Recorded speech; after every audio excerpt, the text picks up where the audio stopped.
때는 이제 이 교육에 관한 주제도 많이 하는데 오늘은 이 AI 관련이라서 좀 부담을 가졌어요. 그래서 또 통중에 관심이사가 아닌 얘기를 하는 것도 굉장히 뜬금없거든요. 그래서 일단 조금 바꿔봤습니다.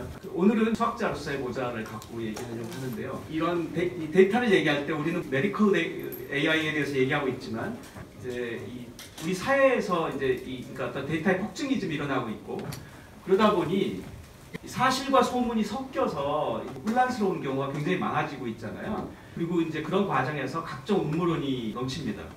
그래서 이런 것들이 인터넷에 또 돌아다니거든요. 실제로 그 음모론 이런 블로그 같은 걸 찾아보면 의외로 설득력 있어요. 근데 그거를 이제 냉랭하게 전문가들이 시각으로 보면 굉장히 작은 샘플들을 가지고 이제 일반화하는 결국은 그 어떤 통계적인 추측의 과정에서의 결국 오류들이에요. 대부분은. 많은 사람이 믿는 것 중에 틀린 것들도 많습니다. 제가 이 책을 권하는데요. 팩트풀리스라는 책인데 특히 그 공중보건에 관계된 각종 데이터들을 갖고 세상을 데이터적 시각으로 보는 이런 것들인데 특히 의사분들 또는 의학 분야에 계신 분들은 한번 읽어보시면 좋다고 생각합니다. 그 중에 제가 몇 개 갖고 왔는데요. 예를 든다면 그 사람이 탁 물어요. 이란하고 미국하고 어디가 출생률이 더 높을 것 같아요? 근데 그러면 10중 9은 이란이 더 높을 것 같다고 합니다. 이게 보통 사람들의 거의 뭐 예외 없이 믿는 아주 교육받은 사람들도 그렇게 보통 답한다고 하거든요. 실제 데이터를 보면 미국이 더 높습니다. 이란이 70년대 중동에서 가장 서구화된 국가였거든요. 당시 팔레비 국왕 있을 때 그 당시 사진들 기록 사진들을 보면 뭐 테헤란의 길거리에 민스커트 입은 아가씨들이 돌아다니고 뭐 굉장히 서구적인 국가였어요. 그게 지금 80년대 이후에 펀더먼털리스트들이 정권을 잡으면서 세상이 바뀐 거거든요. 그러니까 학문적인 의미뿐만 아니라 세상을 보는 기본적인 방식의 데이터가 중요한 이제 도구여야 한다는 것이고 심지어는 과장된 소문뿐만 아니라 개인적 신념조차도 데이터로 검증되어야 한다라는 저는 개인적으로 생각합니다. 뭐 이 정도로 지금 많이 쏟아지고 있는데요. 이게 무슨 뜻인지 전혀 감이 안 잡히는데 저걸 이제 보통의 책 분량으로 환산하면 매일 쏟아지는 데이터의 분량이 약 5조 원 정도 책의 분량에 해당합니다.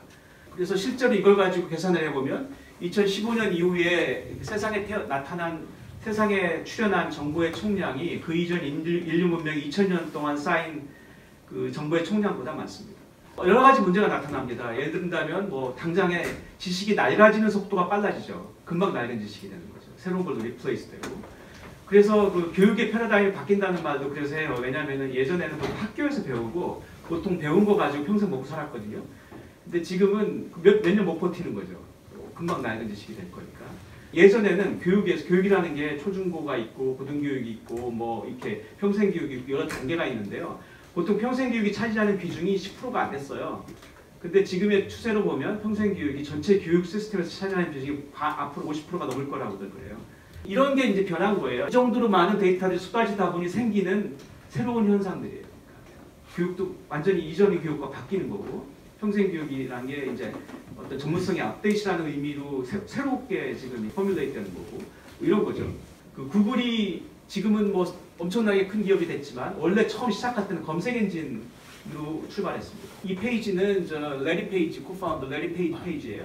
그 페이지 알고리즘이 구글의 어프로치는 그 페이지를 리퍼하는 페이지들이 얼마나 있나 이런 걸 따졌어요. 그게 얼마나 렐리번트한가를 보는 거죠. 그 웨이팅을 사람들의 그 서치 헤빗으로 웨이팅을 둔 거예요. 그랬더니 당연히 자기가 원하는 게 앞에 올 가능성이 훨씬 높아지고 그걸로 야후를 무너뜨렸어요. 여기서 그 페이지 랭크 알고리즘을 직접 보시면 굉장히 수학적인 알고리즘입니다. 그래프 티어리를 쓰고 실제로 그 레리 페이지하고 세게이 브레인하고가 코파운더인데 두 사람 다 스탠포드에서 컴퓨터 사이언스하고 응용수학을 대학원에서 박사 과정을 했었어요. 그 알파고하고 딥블루가 비교하는 게 머신러닝이라는 분야가 점프하는 걸 이해하려면 이 두 개의 차이를 이해하셔야 돼요. 딥블루가 이제 체스 챔피언을 이기고 IBM이 그거에 고양돼가지고 그걸 가지고 그 다음에 간 거가 왓슨입니다. 딥블루는 전수 계산을 했습니다. 그러니까 체스는 그게 돼요. 그 총 시나리오 수가 다 해가지고 몇 번 카운팅을 할 수 있는 수준이거든요. 그러니까 이건 사실 AI가 볼 수가 없어요. 그런데 이제 알파고는 다른 거죠. 가능성 있는 것 정도로 줄여서 합니다. 딥러닝과 몬테카르로